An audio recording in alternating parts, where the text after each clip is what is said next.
Hello, ladies and gentlemen, and welcome to episode 13 of DLOpinions. I'm your host, co-host of one of the hosts of two on the show, Brian Best. And joining me, as always, is the villainous Adam Gayton. Adam, how are you? Very good. This was short. Wait, what? This was short. This was short? Yes. Yes, it was. Unlike yours. Well, I'm sorry. I like having big, grand openings for my bit of announcing that I am a co-host on this wonderful show called DLOpinions, which you should subscribe and like and watch and comment on. Well, technically they're watching it then right now if they're listening to this. So. That's true. Continue watching. I'd love to make a great entrance, but the thing is we're not filming this, so there's no point in me having the pyrotechnics available. Well, I want to have pyrotechnics when we do go to film. But anyways, this week in video games has been about Gamescom, essentially. It's basically in Germany right now. There's a big gaming convention going on. It's kind of like E3 for Europe.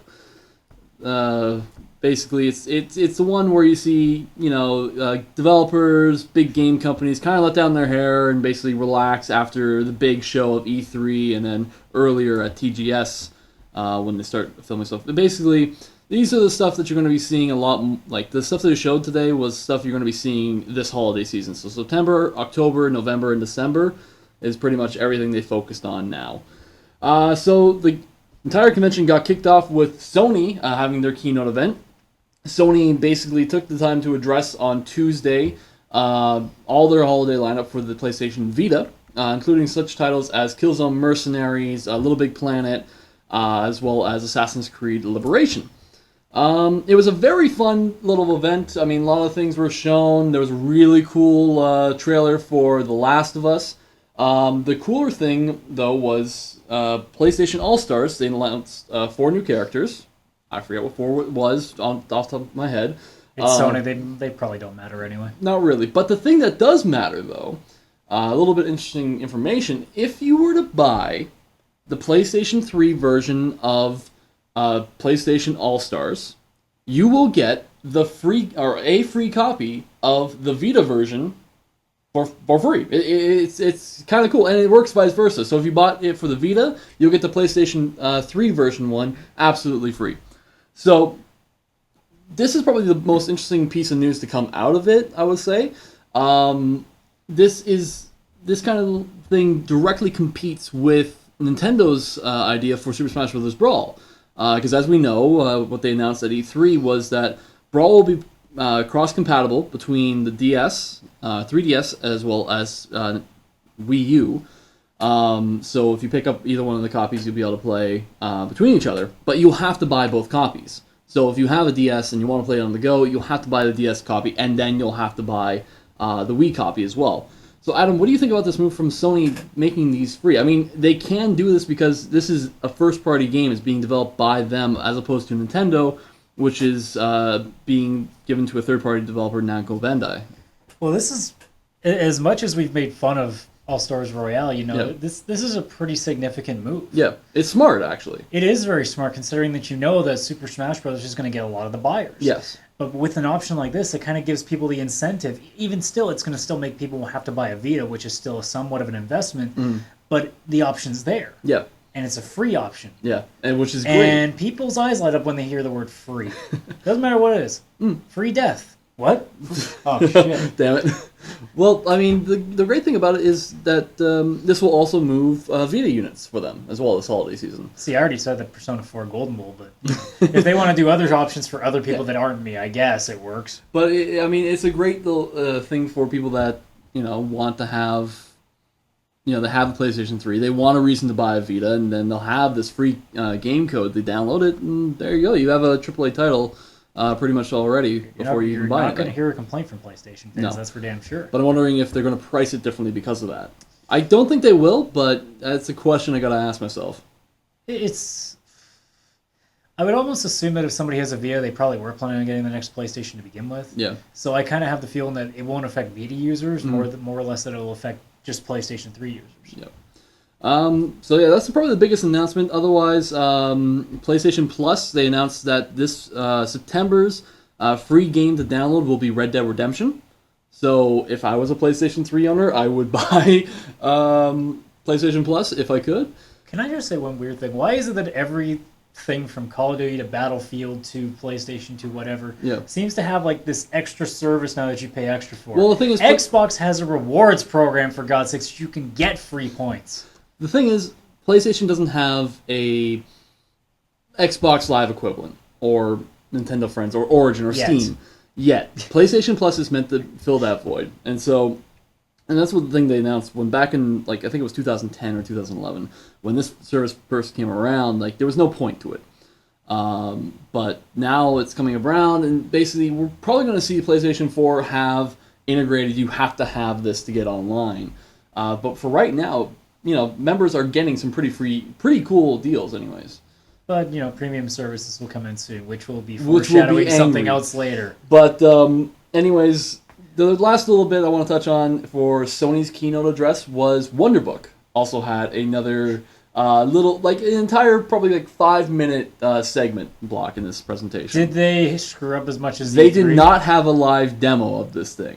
Okay. Which means they haven't fixed all the patches since E3. Because if anybody watched the E3 press conference, you would have noticed how much trouble they were having. Oh my god. One spell in particular. Yep. It took them 2 minutes to get through it. The one thing they did announce for Wonderbook is they've got about 5 new titles. They have partnered with, I think, the History Channel and the BBC to bring out some educational things as well. Because kids need more education.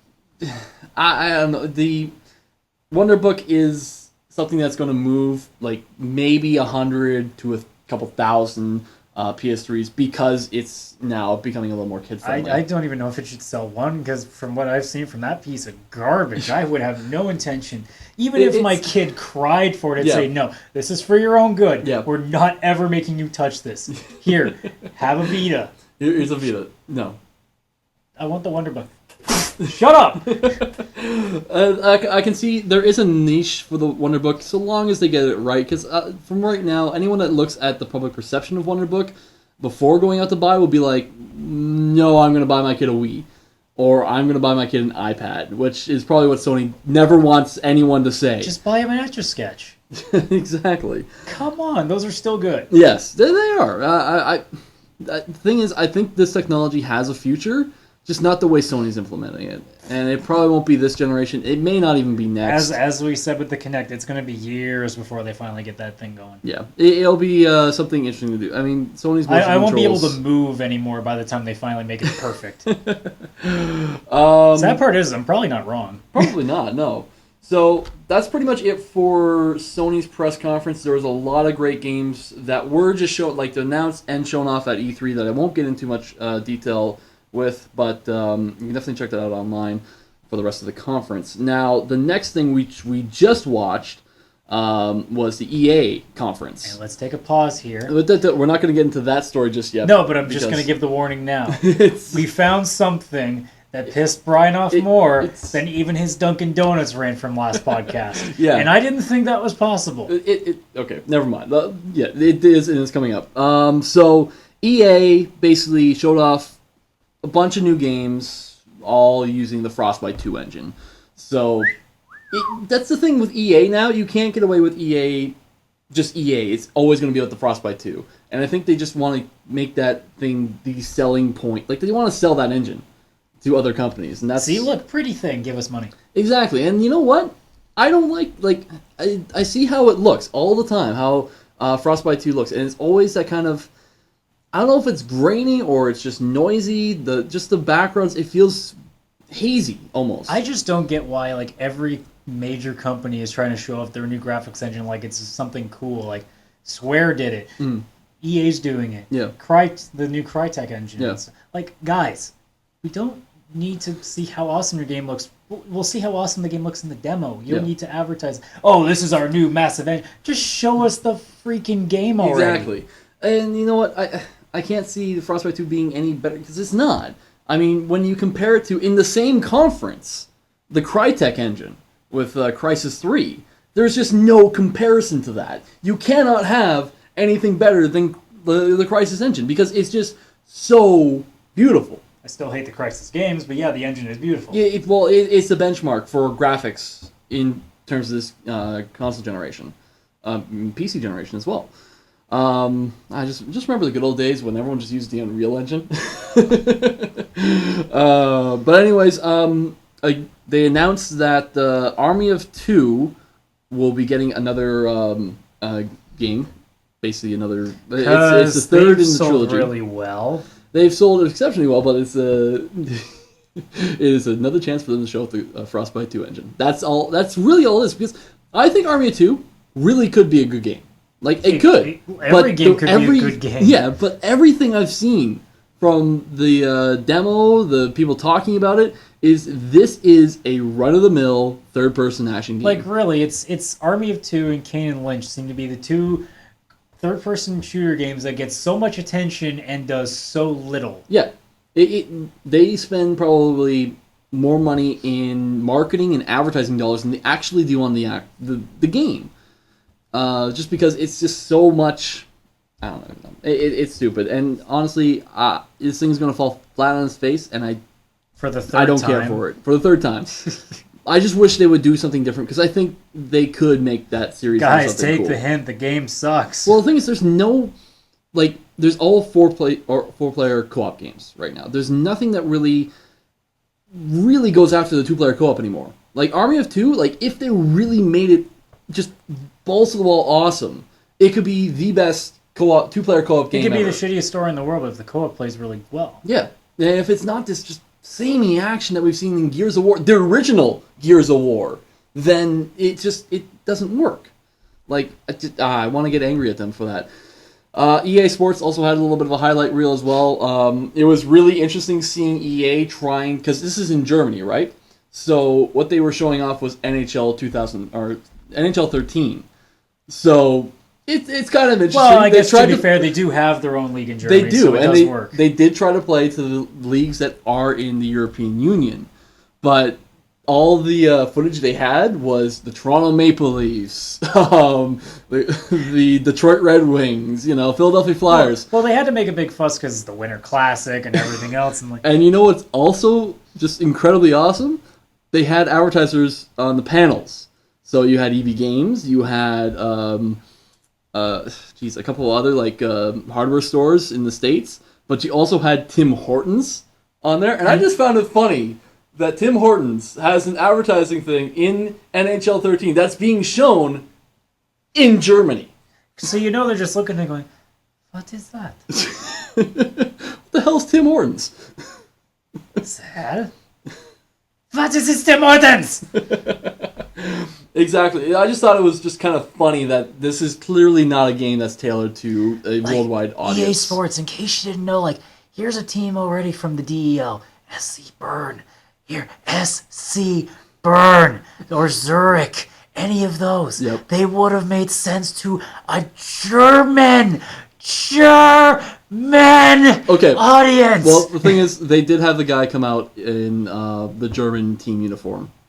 Oh, that's like a celebrity walking into. That's like Charlie Sheen threw out the pitch for the Jays, and he just walked out with a Jays jersey like that means anything. Yeah. Okay. Well, I hate that. Don't put a jersey. I hate people who do that, who put jerseys on just to get a crowd please. Yeah. Fuck off. You don't even know what the team is. I guarantee you that guy could not name one person on that roster. I don't even know what team Probably it was. not. He's probably from some cushy office in San Francisco or Los Angeles. He doesn't know anything about the German players. Just get Although I could be wrong about that, and he could just be from EA Germany. So just push him aside, get a hot German chick with the jersey on. And I think that will kind of even out both sides and have him talk while she's just kind of standing there. Yeah. And I'm not trying to be sexist here. I'm just saying that's would be a lot better than what they tried to do. True. Okay, so otherwise, FIFA was announced or got a whole expose on it. New trailers were given for Dead Space 3 as well as Crysis 3, including a new game mode for Crysis multiplayer, which was kind of cool and interesting. But anyways, we're going to get down to the thing I hated the most, and I think this is going to be the most piss-off moment for every single gamer that bought Battlefield 3. And still cares about it. And not me. Well, not you, because you don't care about it. Okay, so Battlefield 3 launched at a sale price of what? $69.99. Too much. It was quite a bit of money, or $59.99 if you bought just a regular edition and you didn't get back to Karkin. So, 6 months later or a year later, at E3 they announced Battlefield Premium, and it was just like $59.99. You get 5 content packs, plus the one you already bought. For the price of $59.99. Well done. So EA. you spend roughly $120 plus tax on just this single game for all these packs and everything. So EA comes out today, and they bring out the people from DICE and for Battlefield 3, and they start going into all the DLC, and it was just like, and one more thing, for all you people that haven't bought Battlefield 3, and we know there's a few of you guys out there, we're announcing today, in September, we are going to be launching a new Battlefield 3 game to purchase, called Battlefield 3 Premium Edition, for a grand total of $69.99. Forget this! Don't take my pen away! The Battlefield 3 Premium Edition has all of the DLC included with it, along with the original game. So, when you buy this game, you will have everything at launch. You will have everything when you buy it. You will not have to spend the $120 that I will have to spend in order to get all the DLC. So, Back to Karkin, Close Quarters, Armored Kill, Aftermath, and Endgame are all yours in this pack in September. You can purchase that, and that pisses me the hell off. No, you can't have it. Okay, well, I need to drop something. You can drop a pen. Okay, that's that was the sound. That was the sound of a pin dropping. Why? I mean, gamers because everybody who has a copy of Battlefield 3 at this moment, that was the first thought that probably went through their head, was just dead silence. Of what? Of going, how the fuck can they do this to us? It's so, like, people should be rioting in the streets over this crap. I mean, okay, not literally, but just being, like... That'd be pretty funny. It'd be pretty funny, but just flaming at EA because this is ridiculous. I mean... I gotta spend all this money. I still have to spend all that money in order to get all the DLC. It's still $59.99 for me to buy the premium edition. So I will be spending $120 on Battlefield 3, while someone that just waited around, smoked a bunch of pot or something like that, and just didn't even know Battlefield 3 came out, can go in September and be like, oh, $69.99, click, boom. I've got everything I want for $50. $50 less than what everyone else will play. To be fair, I don't imagine most people that have played Battlefield or haven't gotten a copy. I'm not sure they would want it now, but it's such a big name game. I have a hard time feeling that so many copies of that are going to get sold. I think what's probably going to happen is the people that are going to buy it are the people who already traded in. Yeah, but you can't trade in Battlefield 3. It has a code associated. You have to buy that code again.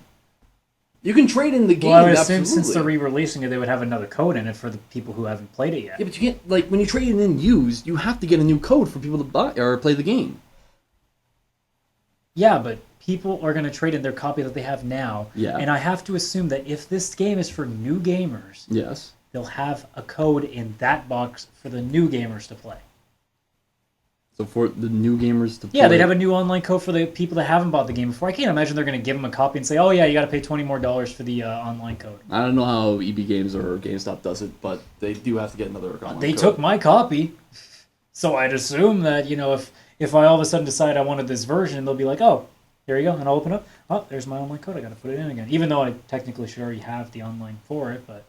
That's another situation on top of it. But either way, fuck you, EA. For the upteenth time on this podcast, fuck you, seriously, EA. I don't understand how people get away with this crap.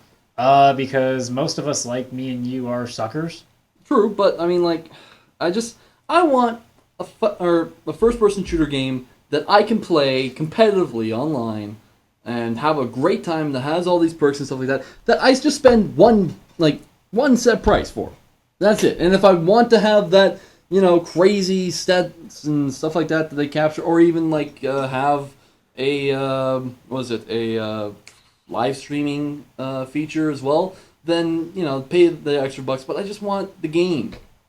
I don't want to spend $120 on the damn game. The problem is that games that started doing that, free to play or freemium games, yeah, and all this other crap, because people started buying it and they saw the dollar signs in it, it's not going to ever stop. Yeah. It will never stop. Well, it's too late now. The only way, and I guarantee you this, the only way it would ever stop is if when Black Ops 2 comes out, no one buys map packs. Not one person. The second one person caves in, Yeah. it'd be back to normal. That's the only way I think you're going to be able to get anybody's attention. Because any other game, it could be a game like Persona 4 Arena, which when they put DLC out, nobody buys it. That's not a big deal. It's not a big name game. It's not Call of Duty. It's not Battlefield. It's not Assassin's Creed. Yeah. It's not Need for Speed. It's not a big franchise name. You can't do it with just some small game. It's going to have to be something huge, and it's going to have to be a massive margin of sales. So let's just say this. This conversation is really about the price of games overall. So, I mean, really, in the past 10 years, we've seen games almost triple in value. Like, going back to 2000 and 1999... I was going to say, let's go further back in games just to actually be legitimately expensive. Well, I mean, let's just go to 2009 for a second. Games for the N64 were $40 a piece. That wasn't 2009, that was 1999. Sorry, that's right. Damn it, I get my decades messed up. 1999? What? No, never mind. So yeah, 1999. Games on the N64 were $40. Then let's say 2005, late PS2 era and Xbox era, GameCube. Games start coming out at $50 and $60. Now in 2012, we're seeing Battlefield 3 cost $120 for the entire game, including all DLC. We're also seeing what Call of Duty costs. If you want to use Elite, it's $50 plus $60. I came to Elite. It was $60. I don't quite regret Elite. Yeah. But I do in a sense because we didn't get to actually use it for over a month. Yeah. Which was kind of a shot in the ass, but either way. Mm-hmm. But it's still, I don't use it as much as I probably should, but it's a very useful tool when you need it for something. Here's my question. In another 10 years, are you prepared to spend $350 on a video game? No, because if that ever happens, I will personally kill every single member of that organization. Well, I'm not taking... Unless somehow the dollar climbs to the point that $350 becomes $60 right now. Exactly. I'm really not taking into account inflation at this point, but if I'm looking at the numbers of how they've been going, $40 comparing to today's $120... I was going to say, $350, you guys owe me at least like a couple hot prostitutes, not some shitty ones off the street. It's got to be really, really good for that money. Like, it pretty much... We're talking game of the century kind of deal. Yeah, I mean, it's... Now, in all fairness, if it's a VR game, and legit VR from whatever else with the Oculus Rift and everything, and they always come up with this new technology like the Oculus Rift and the Kinect together somehow, and it works really well together, then maybe $350 depending on what it is. Yeah, but it's got to come with some hardware or something like that. You can't just justify that much. Yeah. I mean, I guarantee you by the end of the next 10 years, we'll see it hit in the triple digits. Yeah. At base price. Exactly. Without hardware. Yeah. I have no doubt we'll see a $100 video game. And the problem is because it's become popular. Yeah. Of course games were cheap back when we were younger. Nobody was buying it then. Yeah. But the idea of supply and demand basically just goes away in this sense because there is unlimited supply now with the digital downloads. Yep. And there is just demand coming out the wazoo, and they're just charging up everything for $60, $120 now. And people are paying for it. And people are paying for it. There's going to be a breaking... Give the companies a reason not to do it. Well, there's going to be a breaking point at some point. There will be at some point. Like people are starting to get legit pissed off with DLC. Yeah. And like we said in the last podcast, companies are actually looking at this now. Yeah. It's legit. Like, it's not just, we didn't just say it. Like, they actually are legitimately looking back at this formula and seeing if they can change it to be a little better. Because it's ridiculous how much you pay for something so little. Yeah. It's... Like, for example, there is a pack in Persona 4 Arena. It's called a Glasses Pack, which basically all it does is it has your characters wear their glasses. And it costs 240 points for... $4. This is me without glasses, yeah. And now this is after 240 points, which is like what, $5? Yeah, it's just around $5. $5 for me, $5 from you, $5 for me. Yeah, but that's an affectation. That is something that it's a model pack. That's custom skins. It's not even custom skins. It's just glasses. Yeah, but the thing is, I have no problem with that. It's when it comes to actual gameplay that I get really pissed off. Like, here's an extra story thing that you really have to have. Mass Effect 3. Final Fantasy 13 too. And it wasn't even a good story. That you have to buy for $10. and the game's still $60. So that's why I didn't buy the other ones after the SAS one, because I had to start. I eventually got to the point that I started asking people, "How was it?" It was okay. Is it worth the buy? Not really. Not really. No. Okay. And it's just Wikipedia. What was the story? Okay, I'm good. Yeah. When it's that kind of DLC, that's when people get pissed off. It's kind of why when there's movies I don't want to pay the money to watch, and I have the interest in, but I don't have enough interest. I'll just Wikipedia the plot. Yeah. And there, I've seen the movie. Yeah. Or just wait for Didn't it to come cost on me a Netflix. cent. Exactly. Yeah. Or download it, but that's another conversation. That never happened. Never. What happened? Anyways, a lot of these things happen to be with EA. Like if you look at Mass Effect, Day 1 DLC, Leviathan DLC. I mean, like they could have been charging DLC like crazy for multiplayer right now, but they haven't because the fans are crazy, or not crazy, but crazy pissed off at them. The other thing was we're seeing all this stuff from the Battlefield franchise, and we'll likely see it from the Medal of Honor franchise as well. So the next story I have comes from the New York Post, and basically it's stating that EA is quietly looking for someone to buy them. So the story claims that the deal they're looking for is around $20 per share. Basically, their worth right now is only $13 a share, so we're looking at plus of $7. And they're probably a better investment than Facebook at $50 a freaking share when it came out. I would probably sink more money into Facebook than I would into EA. No, seriously, I would not spend more money on EA than Facebook. Just because EA is, they seem to be hemorrhaging money. If this is if they are looking for a buyer, and the reason why we've been seeing DLC all the time from these games is because they are losing money off of having all these games, then I think EA is a sinking ship. See, here's my theory. I know EA is making good money. I know Facebook at any point could have the MySpace problem where all of a sudden something else comes out and they're gone. The thing is, Facebook's probably got, at least another year, maybe 2 years of profitability. We don't know that EA is going to be profitable in a month. Battlefield Premium is pretty proven to me that it has. Yeah, but we don't know if they're losing money elsewhere. That's the thing that I'm looking for. I mean, there's probably quarterly earnings that tell me everything about this. We can't check the numbers, so really it's just a matter of opinion at this point. Yeah, but why are they looking for a buyer? Are they seeing that they're losing in the video game league? What they want the parent company to basically eat them up and basically do what they do to multiple game companies? Or do they just want more money in their pocket to use? If they sell their shares, then they lose any kind of bargaining chip they get with in terms of how they get their cash. I can't see that they're losing. Even if they're losing money, it can't be that much with the amount of crap they're selling. Maybe it is, maybe it isn't. But I gotta wonder. It is peculiar. It is peculiar because all these DLC basically stories are coming from EA, not Activision Blizzard, although there are some stories from them, or any independent developers. It's always been from EA for the majority of it. So I'm wondering if there's more behind the scenes of what's going on in terms of the hard finances that are the reasons why we're getting these DLCs in such large numbers for big things. I mean, then again, we always hear larger companies might be getting sold or something. We've always heard that Rim's going to get sold. Yeah, but that's an eventuality that's probably going to happen. Yeah.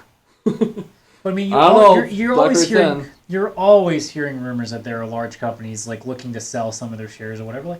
It could be just somebody wanting out. Yeah. It could be something as simple as that, some major stockholder just wanting out or something like that. Again, this is unconfirmed and uncommented on, but the New York Post is saying that this is a deal, and I'm going to put a little bit of respect into a company that actually has hard journalism behind it. I won't, because they have the Yankees and I hate the Yankees. Okay. So yeah, that's EA in a can for you right now. So the other thing I want to get onto, I mean, this is going to be another bit of a rumor mill, but Half-Life 3 rumors have been spotting up like crazy the past week. Back on Monday, we had actually heard that Valve will be announcing Half-Life 3 at Gamescom, which they came out and said, no, that's not happening. But the thing is, surprise. Well, what we've been seeing from EA a lot in the past month is Left 4 Dead 2 got a brand new DLC, free DLC. Cold Stream, I think it was, yep. But now Team Fortress 2 is getting this big overhaul for a new game mode, essentially Horde mode. because every game needs a horde mode. I'm just going to stop for a sec there. Yeah. Why is horde mode so popular? Because you're just mowing down tons of dudes and killing them and getting points. There are some games that just as Saints when Saints Row put in horde as in whore mode. No. Gears makes sense of it. Yeah. Because they have tiers of enemies. Yeah. When Modern Warfare, when Call of Duty or something like that does it, or even Team Fortress, it's not. You don't have this massive ladder of difficulty when it comes up. Like when it starts in Gears, it starts with the crappiest enemies, and by the time you hit the end, you got this big, gigantic, freaking berserker that takes 1,000 freaking bullets to mow it down. And that's what Team Fortress 2 has. Like, let me get into what Team Fortress 2's man versus machine new game mode is about. It's basically starts off with machine versions of the entire team, so the heavy, the sniper, the medic, etc. But as the game progresses, basically the bots get harder, they get bigger, they get different, and then there's also the giant ones that come out eventually. So it is kind of like the horde mode that you would expect from like Gears of War, but not like the one you see in Call of Duty. Where it's just more enemies and then maybe a juggernaut if you're lucky. Exactly. So anyways, getting back to why I'm thinking Half-Life 3 is close behind this is because this is the most first-party game expansions and add-ons that we've seen from Valve in a very long time, even since Orange Box, I would say. So saying that Half-Life 3 might be on, really close on the radar isn't too hard to say, like, I would think. Like, isn't... We've been saying that for, like, how many years now? Yeah, but the thing is, there hasn't been a point since 2007 when Orange Box came out where we've had this much. I'm still a bit pessimistic though, because it's kind of hard to see. Like, it would have been popped. Like, we're not even talking rumor. It would have been leaked if it really was this close. I think. I don't know. Valve is a small company. They can keep things under wraps really well if they wanted to. The internet just seems to prove that that's never true with anything else. So. Well, it's not like an Apple where someone can leave an iPhone in a bar, or Battlefield 4, or a Sony where they get hacked. I mean, I can definitely see Valve hiding this to the last minute and surprising everyone. I don't know. If it's really like a few months from now, it seems like a really bad time to do it. Why? It's holiday season Q4 right now. Yeah, but do you mean like just announcing or releasing?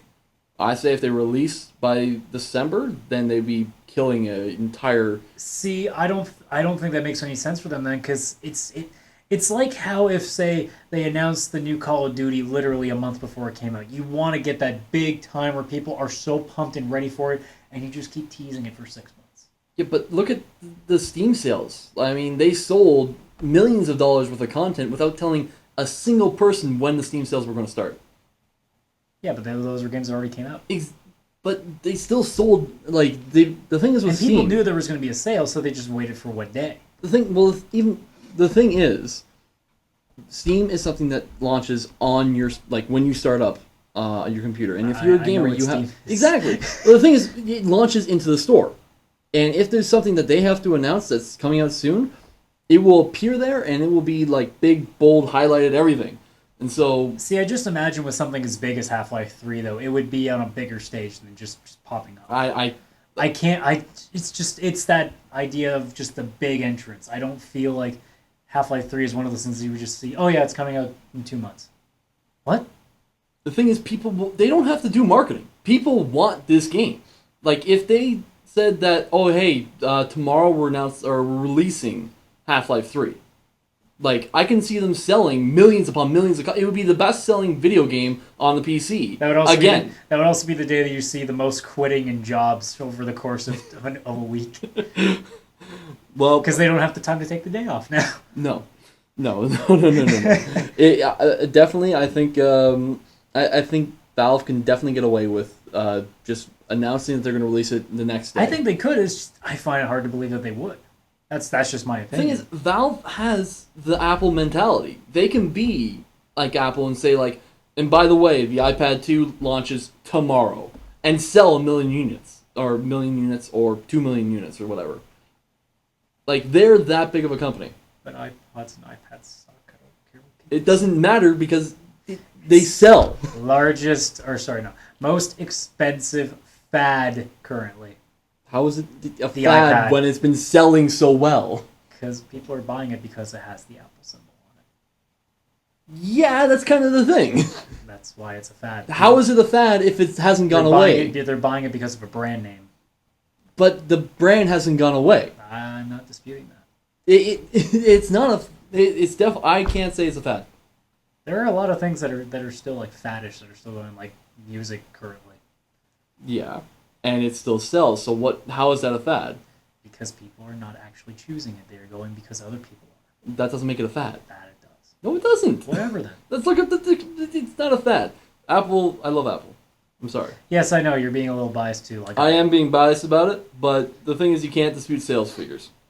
I never said I was. Never mind. I'm not even gonna. Let's settle down. Or did you want to talk about Call of Duty? Oh, that would. I thought we were, but okay. For those who don't know, Black Ops 2's had a couple announcements too, and they mentioned that there was going to be a live stream capability into it, which is pretty well. At first glance, it was pretty big news. I mean, you think that not a lot of people get that option to because they don't have the equipment to, but then when they explain what you have to have just the live stream, that's when the shit hits the fan. Yeah. First, and the obvious requirement is that you need to have a good upload speed. Yeah. Which, obviously, no, we're going to have no computer and just go through a dial-up connection and try to live stream this. 56K! That's a great idea. That's fine. Absolutely understandable. But the second part is where it goes way wrong. You need an audience. A legitimate and, somewhat substantial audience. Okay. Which basically is code for if you have not ever live streamed before and you have no audience, you can't live stream. That's a problem. That is a problem, but we don't know the numbers of how small or how large. But either way, it doesn't matter if you're trying to start. How are you going to start? That's very true. I mean, Woody Gamertag made a good point when he said, "How are you supposed to build an audience if you can't have something to show?" No, it doesn't make any sense to do it like this. If you want to build, if you're a live streamer or if you're just a regular noob, you want to live stream. I don't know how they're going to actually. The other thing too is that you can't live stream public matches either. Yeah, they have to be league games, which really means the only people that can live stream are people who actually play competitively and not for fun, because fun's a dirty word now in gaming. And it has to be somebody who already has an audience, which is not a lot of people. Depending on the numbers, it's not going to be that many people. Well, here's the thing. You said that they were partnering with other companies. He never said who, but we can always. But they're not building it by themselves. It's not being built internally. We can always assume it's either YouTube or Twitch or something to that extent. The thing is, how are they going to police who has a big enough? That's the part I don't get. That's the part that needs to be explained a little bit better, because how do they know you have an audience? I mean, unless you're getting there's obvious guys like Woody's Gamertag who has thousands of subscribers. Yeah. So that's okay, but how do you know otherwise with other people that have maybe 200 or something like that? And what happens when you have a substantial audience, but then your audience goes away? Does it get taken away from you, or what? What I would do is I would leave that option in there, but you could also pay a certain monthly fee to do it otherwise, which would be fair for both sides, because they'd be making money for not having people watch it, and then somebody who would have a chance who's new at it to have a chance at having a chance, if that makes any sense. It does make sense. I mean, I don't know what the fee would be. I'd maybe say $15-20 a month or something like that. If you wanted to live stream, I guess so, but that really eats into advertising profits if you were going for that kind of market. Like I said, I don't know what the numbers would be, but it is really ridiculous that you literally cannot start on this program. Yeah. Which kind of kills the mood for a lot of people. Absolutely, because there's tons of people that want to live stream and stuff. If they could find a way to live stream their Xbox, I'm sure that you found a way, and you do it, and we've seen that with our Minecraft, or your Minecraft videos, I'll say. Video, I haven't done this. I tried to, and the video's fucked up. By the way, I told you this, and this is weird. The hoppage that I use for some reason, and I have an Xbox, for those who haven't figured it out by now somehow. For some reason, picking the PlayStation 3 option on the hoppage gets better quality than picking the Xbox option for the Xbox. Because when the Xbox comes out, it comes out very, very choppy and laggy, and sometimes literally there's so bad syncage of the audio that it's just 5 seconds behind. Yeah. So Apparently, it's trying to tell me that I should buy a PlayStation. I think that might be a thing. They're trying to subliminate. I don't have the money to do that. PlayStation. But it's only going to be up for another 2 years tops. Why would I waste it? Very true. I guess. I'll buy a Vita. Is that fair? Yes, that is fair. Okay. You are granted asylum. Yes. But yeah, I mean, the thing is, we don't know who they're partnering with. We don't know the exact size, and I would really like to see like what the size would be. Like, is it like I think 10 subscribers, maybe just to start off, like because I can see that being a thing, or maybe having 100 would probably be what they're going for. I don't know. That would just be. I don't know. There's probably some person in like a lab being like, okay, this is how many people that they need to have based on like how many people are going to buy the game after that point. So yeah, so open-ended question. Let's get into that. How about this? I've basically just come up with one off the cuff in my head. Okay. Basically, words are not my forte. We know. Thank you. You're a terrible reader. I am a terrible reader and a terrible writer. But anyways, so if you were to place any video game character into another video game with all the ammo, the weapons, the gadgets that they have in that game into the new one, what game would it be, and what character would it be?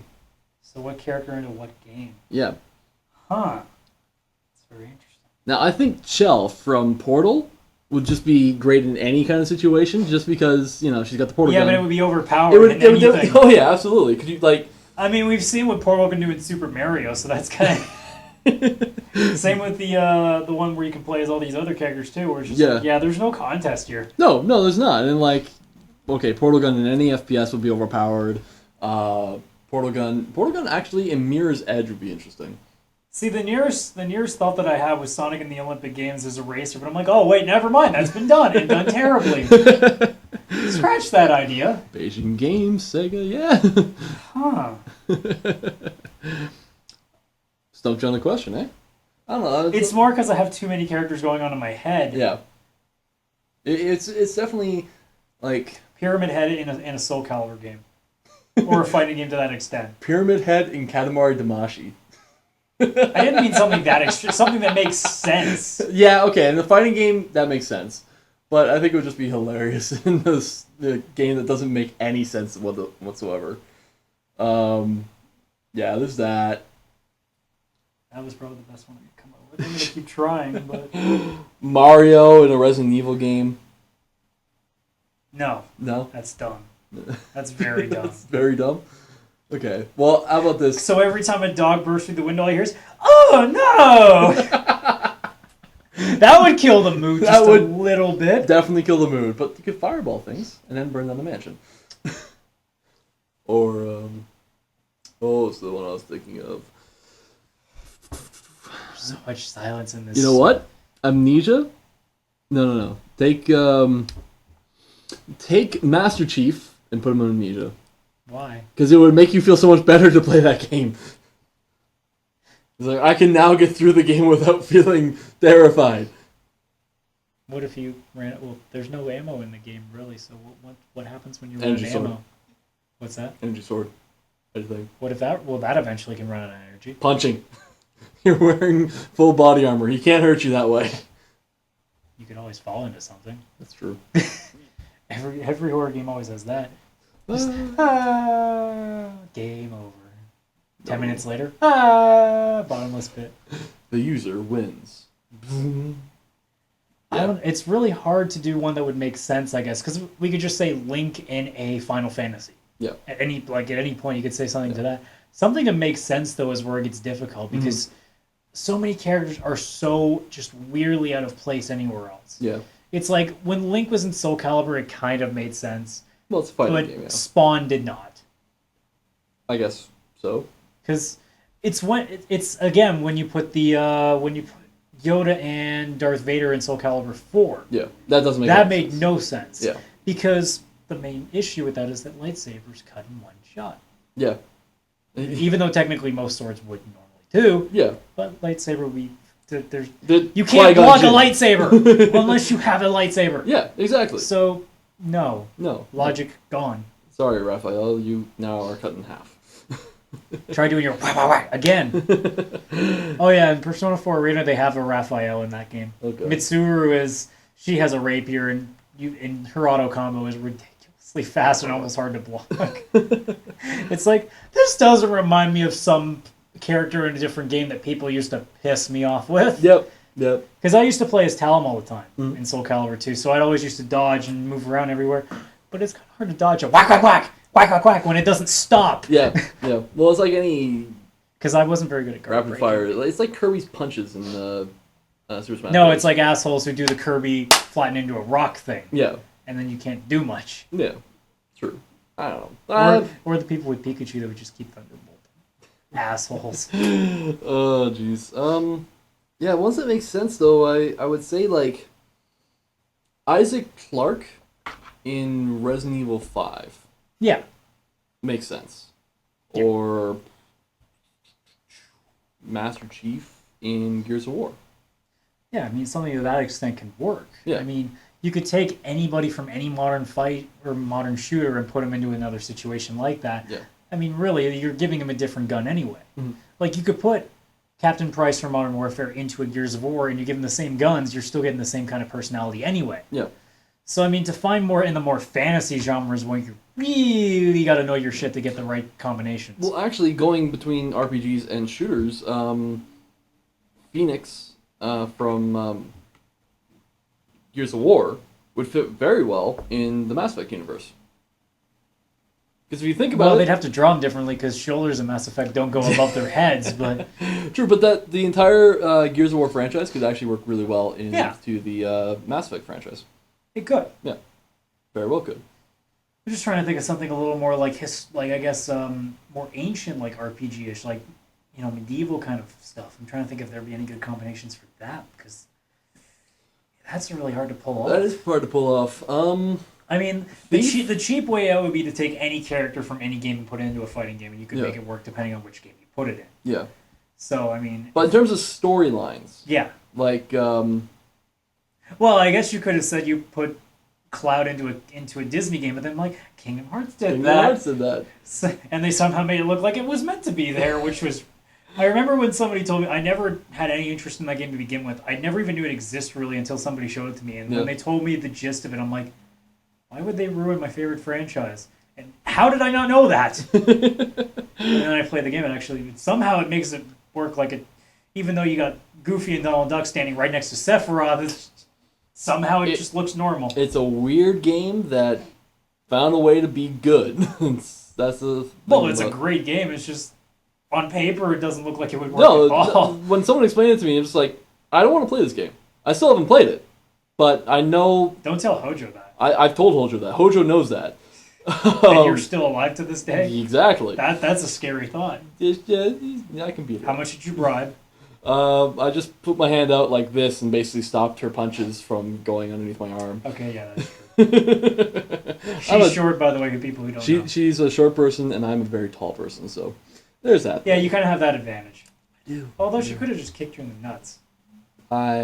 She hasn't figured that out yet. You gave her an idea. I'm gonna kick some balls soon. But yeah, I think that this is a question that if you guys in the comments want to throw it out there, it'd be great. Give us some ideas. But yeah, I think this is going to be the et. The et. This will be the et. Eastern time. This will be the end of episode 13. Thank you very much for listening to us. Please subscribe to this channel, like us if you do, and share it to all your friends if you want. Please. No, don't. Not if you want. Do it. See, this is what happens to villain. No, I'm being forceful. You're being forceful, which is villainous. That's not always villainous. That's why you're the villain. Shut up! I will kill you. Okay. See, then now I'm dead. I'm dead. I've died. And stop talking. I will after we end this episode. No. Okay. You're dead. Okay, I'm dead. Shut up. Okay. Don't make me throw things at you. This episode.